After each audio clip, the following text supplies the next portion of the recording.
નમસ્કાર. 2026-2027ની વસ્તી ગણતરી માટે ગણતરીકાર અને સુપરવાઇઝરને ખરેખર કેટલા રૂપિયા મળશે એના પર અત્યારે કેટલી બધી ચર્ચાઓ ચાલી રહી છે, બરાબર ને? આજના આ ખાસ વિશ્લેષણમાં આપણે આ જ બધી મૂંઝવણોને એકદમ દૂર કરવાના છીએ. ચાલો, કોઈ પણ ગોળ વાત કર્યા વગર સીધા જ મુદ્દા પર આવીએ. જુઓ, અત્યારે લોકલ વોટ્સએપ ગ્રુપ્સમાં એટલા બધા મેસેજ ફરી રહ્યા છે કે કોઈ પણ કન્ફ્યુઝ થઈ જાય.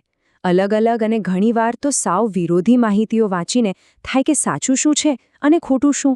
એટલે જ આ બધી અફવાઓને બાજુ પર મૂકીને ઓફિશિયલ હકીકતો શું કહે છે એ આજે આપણે બહુ જ વ્યવસ્થિત રીતે સમજવા જઈ રહ્યા છીએ.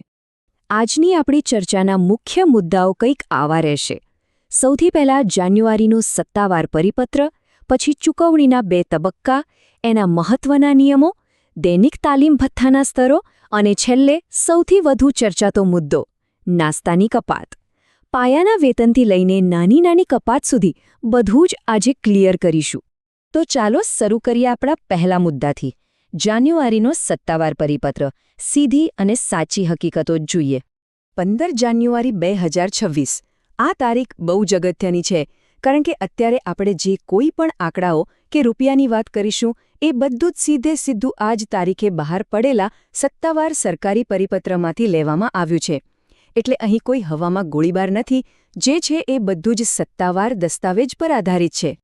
હવે આવીએ આપણા બીજા મુદ્દા પર.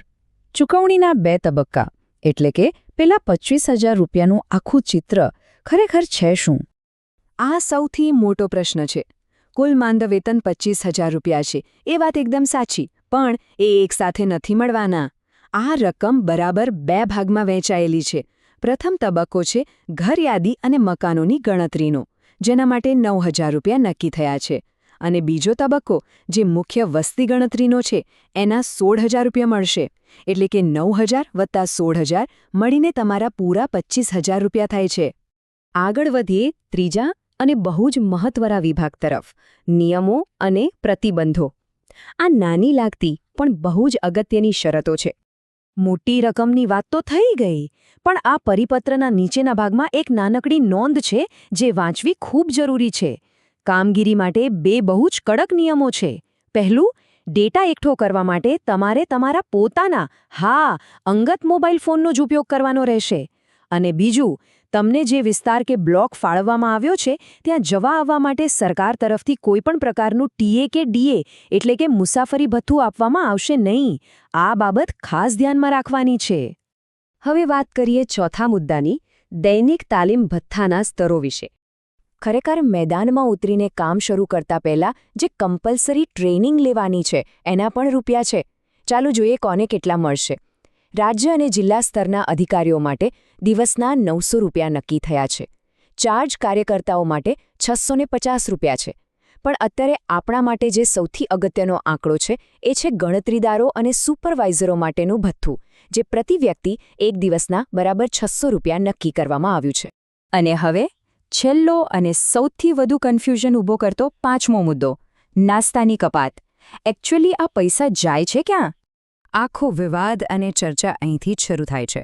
આપણે હમણાં જ જોયું કે ટ્રેનિંગ માટેનું બેઝિક ભથ્થું 600 રૂપિયા પ્રતિ દિવસ છે. આ આપણું સ્ટાર્ટિંગ પોઈન્ટ છે.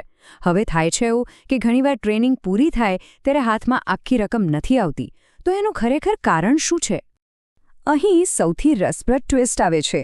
પરિપત્રમાં સ્પષ્ટ લખ્યું છે કે જો ટ્રેનિંગ વખતે મામલતદાર લેવલેથી તમારા માટે નાસ્તા કે ભોજનની વ્યવસ્થા કરવામાં આવે છે તો એના માટે 200 રૂપિયાની સત્તાવાર કપાત કરી શકાય છે.